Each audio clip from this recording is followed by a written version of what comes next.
leading leaders, I would say, of innovation and on the green agenda and inclusivity agenda of India. We are blessed to have Honorable Minister uh, Smriti Irani ma'am, who's Minister for Women and Child Welfare and Minority Affairs, and has also had a lot of experience of handling other portfolios earlier, including textile.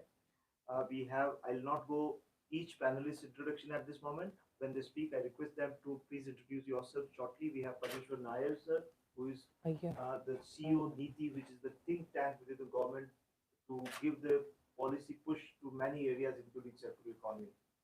And we have other eminent panelists cutting across the sectors, and I request you to please, without being with being a barrier between our, very eminent people in our audience also who are leaders in circular economy, many of them globally, and between the eminent panel. I'll just like to come straight to request our CEO Niti, Sri Parmeshwar Iyer sir, to give a context setting and opening remarks. So, Honorable Madam Smriti Irani, the leader of the Indian delegation to Davos, and fellow panelists, it's a real privilege to have all of you here today. Again, this topic is really important not just for the world for sustainability, but also it will figure as a central theme of India's G20 agenda, the circular economy. But together with that, we're talking of another broader concept called LiFE, which is lifestyle for the environment, first announced by the Prime Minister at Glasgow at COP26, which is all about how individuals and communities can really make a difference to climate in very concrete, practical ways. And it's really about walking the talk on climate and environment. But very closely linked with the circular economy. The Prime Minister announced the circular economy mission last August, in August 2021. And it started out as 13 ministries in the government of India, with all of which were directly related to circularity, or an attempt to recycle the materials they produced from an environmental point of view, but also from an economic and a livelihood point of view. LiFE is a much broader concept where it's about exhorting individuals and communities uh, and as a global movement to see how can they make a difference in their daily lives. And it's as simple at one end on using less water, not using a single-use plastic, exercising instead of riding in your limousine. There are many different segregating solid waste. So it's about what you can actually contribute on the ground. And but then it triggers demand. It'll trigger demand from industry, from corporations as well. And if you can demand environmentally friendly, sustainable products, that will stimulate the market, and then it will also lead to policy changes. So circularity and LiFE complement each other very well. LiFE is a little bit more about how individuals can be galvanized, how India can do another Jan Andolan, a people's movement towards environment and climate. So that's the whole concept. Now it's a mission which is being rolled out in India. The Ministry of Environment and Forests is leading it. NITI is supporting them. But even more important, it's a mission for the world. The Prime Minister and the Secretary General of the UN launched it in India on 20th of October. And LiFE as a concept and circularity will both be central themes cutting across all working groups in the G20. So let me stop with that just to introduce the topic, but back to you, Rajan. Thank you, sir. Thank you. And I think circularity has been very much core to the Indian culture and philosophy.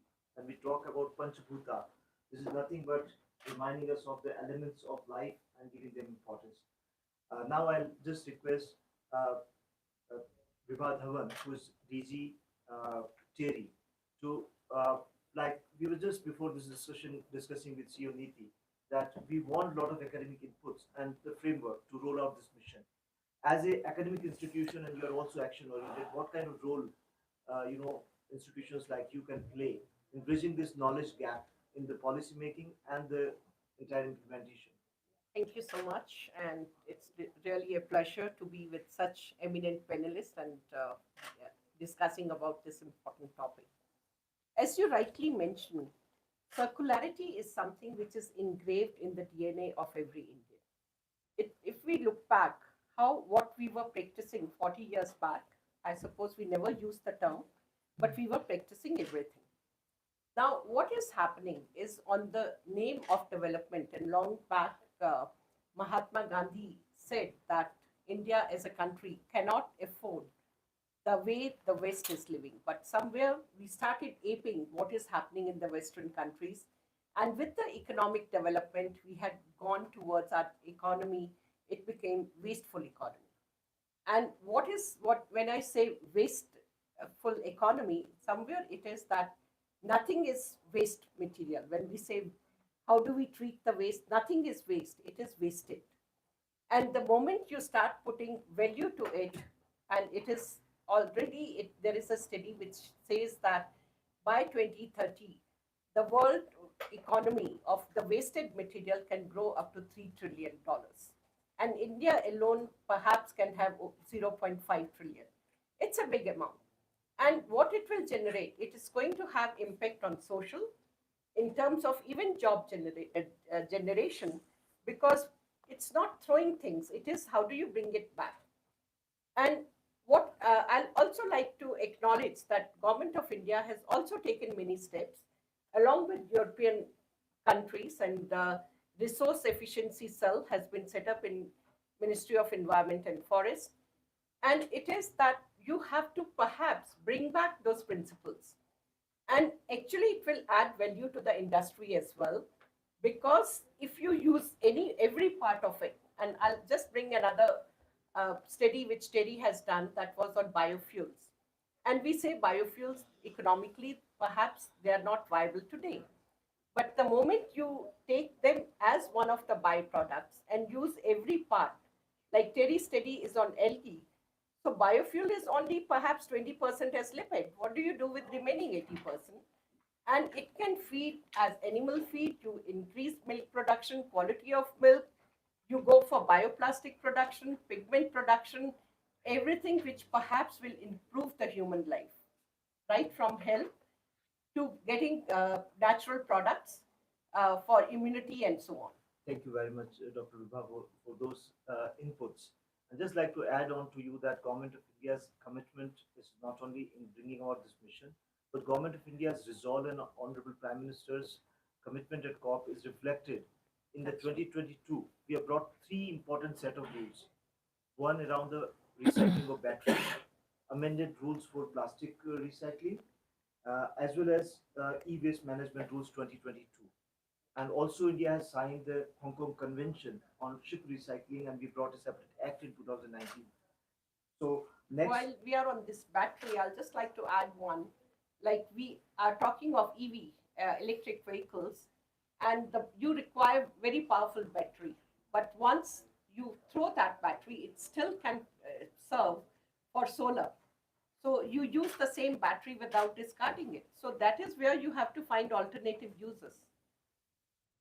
uh, may I now come to Vaishali ji, from you, that how you find the role of public-private partnership or the corporate taking these initiatives in that domain. Would you like to throw some light? Sure. Thank you, Ratnaji. First of all, it's a pleasure to be with Smriti Irani ji. It's always wonderful listening to you, Mr. Iyer, and all the other panelists. And thank you for doing this, Terry. As there's absolutely no doubt that public-private partnerships are a must, and they're the need of the hour to scale whatever is done. We are very blessed in India to have a prime minister who's really a visionary and has been, talking about issues in a way which are, very at a very micro level. And we've had policies which have been built around it, and at the end of the day you have to implement them. And I believe that's when private sector comes in. And just talking about the LiFE program, we are signatories to the program through a program called the climate education program. And it is a curriculum which Renew has worked with an NGO to draft it for children in rural India. And we talked about circularity and demand for consumer products which are sustainable. None of this is possible without education. And so education leads to sensitization, And sensitization leads to, I would say, responsible citizens. And we believe that's a very important part of this LiFE program. And so this curriculum, which we've come up with, is being implemented in 4 states in India, in Gujarat, in Madhya Pradesh, in Rajasthan, and in Karnataka. And it is available, on digitally and also in different vernaculars. This is a pilot program. This has been done on the back of the initiative which the government, our Prime Minister, is taking. And we believe that as private sector players who are working on the ground, it is our responsibility only to take it to the communities and make sure that we can carry them, educate them, and I guess scale up some of these programs for which we are blessed to have good policies. Honorable Ministers, please, anytime you want to. No, maybe I'd love to looking listen to for the guests. concluding remarks from you, but anytime Yeah, any sure. moment you want to. I Please. think we should have the specialist speak first and the politician last. But we see both a very combination of a specialist and a politician, both. So you can. You're too kind. I'll request Cyril Garcia to please come in and give your perspective as a head and member of the group of executive board of Capgemini. What has been your experience and what are your insights on circularity and how this can, as India's slogan for this year's G20 is Vasudhaiv Kutumbakam. That is our philosophy. We consider the entire globe, beyond the political boundaries, we consider the entire globe as a family. And from that perspective, how do you see that how the international collaboration and experience sharing and those kind of elements can be brought in between the corporates in developed worlds and the developing economies, how we can learn from each other?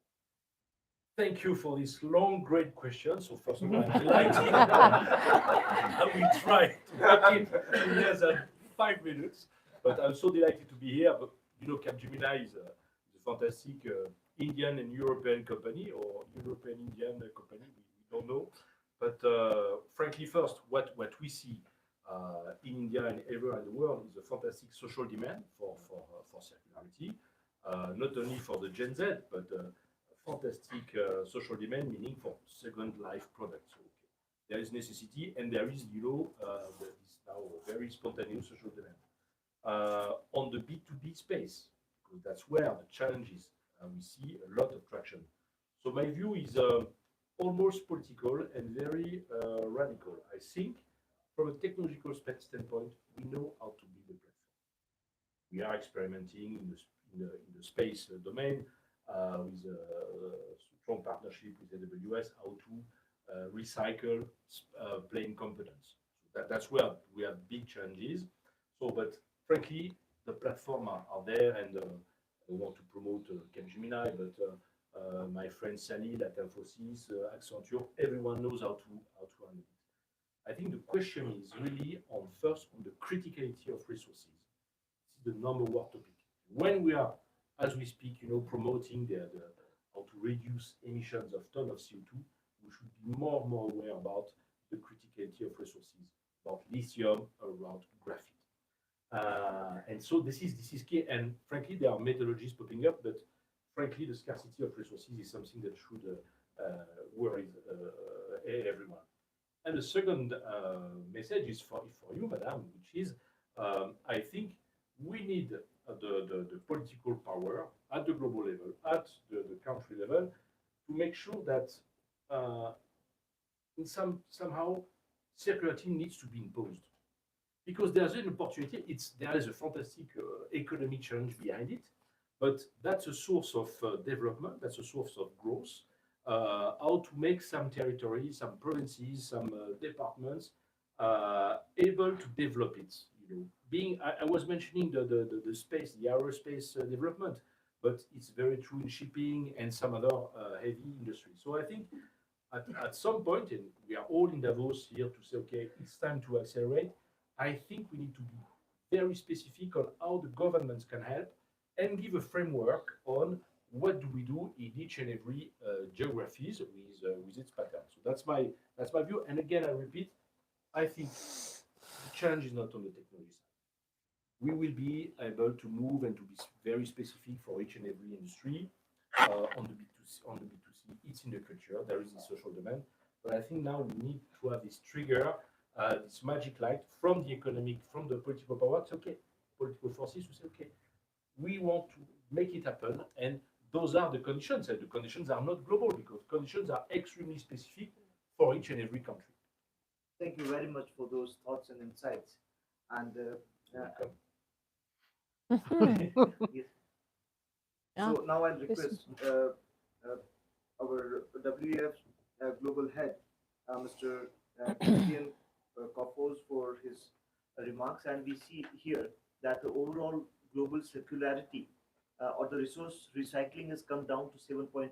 That was a recent report. And in that context, how do you see where we are going to extract more and more resources and going to have more linearity? How you can play WF? Because sometimes we're feeling that there's more of talk here, but there's no institutionalization of that. We meet, we read, we review. Finally, somebody's waking up. Well done. At World Economic Forum, can be institutionalized. This dialogue and these discourses have to be put into a framework where the actions can happen because we are running out of time here also and in climate also. So quickly, please, Dave. Yes, no, thank you. It's a pleasure to be here. It's an honor also to be part of this panel. I got lost on the promenade, although we're hosting the event because you have so many venues as a country here, which is great to see. So thank you for also believing in the power of the Davos experience and bringing people together and finding those solutions which have to and connections which have to lead to action. Absolutely, I agree. Let me maybe just share a few reflections on circularity and how we're thinking about it in terms of some of the trends, some of the opportunities, and very thrilled to also know that circularity is a cross-cutting priority at the national level in India for the G20. On the forum side, I'm also happy to say it's a high institutional priority for us at the Center for Nature and Climate at the World Economic Forum, but also our whole industry center. Across all the industry clusters we bring together. So this cross-industry and of course then the public-private collaboration to your point about the need for government push in this, we feel we have an obligation, an opportunity as the World Economic Forum to really accelerate. You mentioned the report from Circular Economy. Definitely we are seeing that we're not where we have to be and time is running out. And I think while we see pockets of innovation and inspiration, we don't see the fundamental systems change because circularity is a systems change. It's a new way of thinking about the economy, the values involved in our economic system, and each actor from the consumer to the resource extractors, mining and metals was mentioned, all of and everything in between will have to sort of move in sync to a new model. And that is the orchestration and collective action challenge that I think the forum wants to help solve or accelerate. Maybe what we're particularly excited about, what we see is a new stage in how we think about circularity. We thought maybe, it's about making sure I recycle my products at the end, in my, the waste in my business or the waste as a consumer, and that's making it circular. But now I think there's a recognition it's not just about bending my own supply chain or bending even my own value chain as an industry. It's across industries, systemically, we need to find opportunities and have radical innovation where a beer company's waste becomes inputs for energy companies as feedstock, right? Or where we reinvent business models, completely new partnerships between startups and corporates to rethink, from, for example, selling products to selling products as a service, and therefore bringing the ownership back to companies in terms of how they manage packaging, products, materials as assets and not as something they sell and then it becomes the consumer's property and waste. So we see a lot of opportunity in this space. And also just one final point, maybe we're very invested also in the plastic action space. We are currently, of course, now in a negotiation process for a global plastic treaty. We have at the forum the Global Plastic Action Partnership, and are currently already working in Maharashtra on that, and want to expand further in India, but also we're in 10 countries with partnerships on the plastic agenda. And the global treaty process, I think, is a huge opportunity for the plastic pollution issue to really think differently about, for example, bringing back, to your point, innate reuse values and behaviors that are in all of us. How can we bring them back or put a new spin and use our new technologies and traceability for reuse systems? Because recycling our way out won't be a solution. So those are some of the things we prioritize. So thank you very much. Thank you very much for those remarks. Now, the star speaker, and we are looking forward to hear our honorable minister, who has been a symbol of passion wherever she goes. As they say that geniuses do not do different things; they do things differently. And wherever ma'am goes, she makes a difference. Ma'am, we'd like to know from the gender point and inclusivity angle also, this becomes a very important area, because if you see at the grassroots level, it is mainly women who, whether in the household level or in the entire circular economy, also the women's role is very, very important at the level of those who work at the grassroots level. From that angle, and also, ma'am, your experiences in various portfolios and insights, ma'am. We'd like to hear your. So I'm just taking a leaf of your introductory exchange with Christian and then turn to the message that Cyril was trying to give to politicians and governments. Well, Cyril, in response, let me say and quote what Jerry Maguire, the movie star, said, "Show me the money." Yeah. Because one needs to recognize that apart from conversations around climate change and differentiated responsibilities, national strategies, national talent pools, national ambitions, we also have differentiated emission histories. You cannot tell us that you have to somewhere stifle your ambition, needs of your countrymen and women and children, and do so at the cost of our future so that we can pay for your past mistakes. Now, he was kind enough to ask me about circular economy and the gender quotient. I think Madam started this entire conversation and placed this best by saying circular economy is not a strategy new to India, it's a way of life. And I think when the Prime Minister speaks of life per se, he individualizes responsibility, not of only organizations, not only of coalition of nations, but that individual effort that we in India have celebrated as a way of our life towards climate change or climate action. Now, on the wall behind where everybody sits right now listening to us, there are two important initiatives of the Government of India as a part of a larger coalition to combat climate change. One, we are headquarters to the International Solar Alliance. Secondly, we are headquarters to the Coalition of Disaster Resilient Infrastructure. And as Rajendra said, that the best way to show that you mean business is to fulfill your commitment towards climate action finances. And what is that commitment that even though an international community and advanced economies have not fulfilled, I think to reflect our commitment, Prime Minister Modi is not only given a new framework for engagement on circular economy, on sustainable development, on climate action, but he has domestically funded his commitment till now. I think that is extremely important. So one of the messages, Cyril, that you can take back is that can we start computing the damage when you delay climate action finance? The second message that you can take back is, can you tell me how can circular economy enabled technologies become at low cost partners in transition of small businesses to mid-sized companies? And that is where the gender aspect comes into play. It is known that the gender quotient of climate change has yet not been computed by anybody. They are not facts and figures on which you can respond. Everybody is so focused on the solutions that we have not addressed the foundation of this challenge. And the foundation of this challenge is this: what is the disaster impact for women and children? Because when disaster comes, it is not an NGO which will respond. It is the first responders who need to know what to do. How much are we invested in ensuring that there is a differentiated first responders organizational response to climate disaster? What is the global framework for that response? And that being said, post such a disaster, what are the next steps after the action by first responders towards that community which is the most affected by climate change?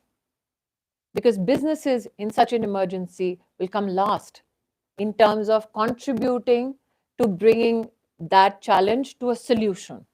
So we need to create a framework for first responders. We need to recognize that post that first responders framework, we need to see how civil society and governments will come together to ensure that things come to at least a new sense of normalcy. And then we also need to see in such a challenge, how will businesses respond? Even in that response framework, we need to see businesses who can respond because they have a large capital base will fairly find it easier to come back.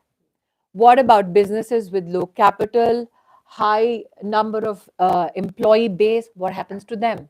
And within those businesses which are small in such a challenging situation, what happens to those businesses that have an employee base which is reflective of the most marginalized communities? And I think till such time we address each layer of this problem, we are just, I think, discussing the end of what our collective cohesive activities have to be. And I think that's where Prime Minister Modi's LiFE agenda takes prominence, because he brings that individual action central to a global effort. When individual organizations like Vaishali's prepare from this mindset, what happens? If I lose an aspect of my business because of climate change, how do I prepare for that transition in the future? Her response as a business will affect that community's economic resolve, economic purpose, or economic future. Simultaneously, her framework as a business will then prepare that community, her employees, and their response to their families' health needs, education needs, and emergency response as a family unit, because they know that their business leader is preparing accordingly. And that is why I think Prime Minister Modi's agenda of LiFE needs to be looked at more in the finer details of the ethic that he is propagating. It is not about just finding money for businesses to become more green. It is also finding thought. It is not only about money. Finding thought to a framework where the best of our minds come together. India today, and Mr. Iyer, given his expansive bureaucratic work and his history of bringing change with alacrity under the Prime Minister's leadership, because bureaucracy is one of the last bastions in any country. It is the last to move, they say. And in India today, what we have seen is a political leadership and a bureaucratic leadership that comes together to say that when challenge comes, we respond with alacrity. We do not raise the costs. We do not commercially exploit that challenge. We find empathetic solutions which are found frugally, but we share that experience because every experience comes at a cost. What we are hoping with regards to climate change is that that cost should not be very heavy for all of us to bear, because that cost can either emanate from success or from failure. And what Prime Minister Modi says is that we know the small successes, let's bring it together. So I think that one contribution that we can as a panel give is a thought that what do you think is circular economy? We keep speaking about sustainable manufacturing, sustainable development. We need to now prioritize also a sense of sustainable living. We are all as communities aspiring to earn more money. And especially in economies that are developing, can you tell somebody that don't aspire to have the same paycheck as Cyril? No. But what can you bring as a change of life to both Cyril and some youngster in India who wants to be Cyril? Who, well, yes, will have access to more money, a new house, a new car. How can you make their consumption more climate friendly? How can you make your savings now as professionals in instruments that then sustain businesses that are climate friendly. So we can't afford to be myopic anymore about the economic strategy of climate action. So I think, and you're too kind to give an expansive understanding of my portfolios. I'm speaking as an Indian housewife who wants to give a disaster-free future for her kids. And that's only going to be possible. It's not as though some disaster will strike one part of the globe and the rest of the globe will be unaffected. When the pandemic came, it did not look for one nationality. It went for all of us. The question is this the last of the disasters we are confronted with? And I can assure you, this is not the last disaster. But the other assurance I can give you, not as minister, but as an Indian, is that India will show up with solutions, not commercially exploit that pessimism, not commercially exploit that misery. We will show up. Question is, would you like to show up with us?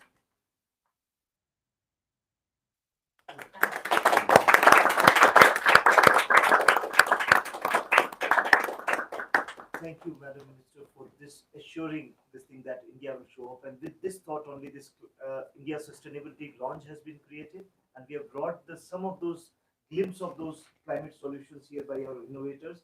So we conclude with this Honorable Minister's statement that India in first place is not the cause of problem, but India, without commercially exploiting the situation, is ready to provide solutions to the global problem. Thank you very much. Thank you.